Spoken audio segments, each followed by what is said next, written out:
28 ka OFWs nga naka-quarantine sa Graciano Lopez High na Elementary School, ginsaylo na sa isa ka tourist inn. Samtang mga naka-quarantine naman sa pasilidad sa EB Magalona, saylohon man sa isa ka hotel sa Bacolod.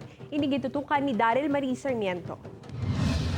Nagligid nga semana sang ginayo sa mga OFW nga gin-quarantine sa Graciano Lopez High na Elementary School nga masaylo sila sa mas maayo nga pasilidad bagod man sa ginapahayag hindi maayo nga kondisyon sang lugar. Sabado sang ginsaylo na sa isa ka tourist inn ng 28 ka Bacolod OFW para diri kompletuhon ang ilang mandatory 14-day quarantine. So far, okay naman ang tanan na may okay kita makalayo kita dito sa sitwasyon bilang una na mo nga ginatiniran. Pagasabton sang Overseas Workers Welfare Administration o kun OWA ang mga galastuhon sa nasambit nga tourist inn.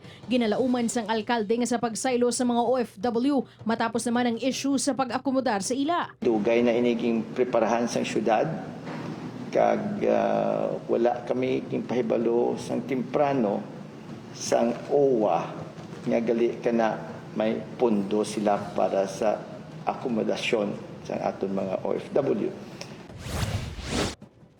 Pagasaylohon man sa isa ka hotel sa syudad sang Bacolod ang 26 ka nagrense OFWs nga nagatiner sa isa ka pasilidad sa EB Magalona.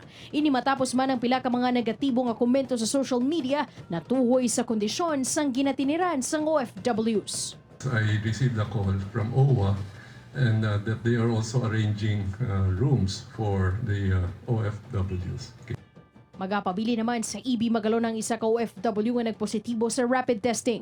Samtang sa 68 man ka ni Grense ang nagabot sa Bacolod City Airport sang Sabado. Sila ang gilayon gindala sa Mambukal Resort sa Banwa sang Murcia para ipaitalom sa 14-day quarantine.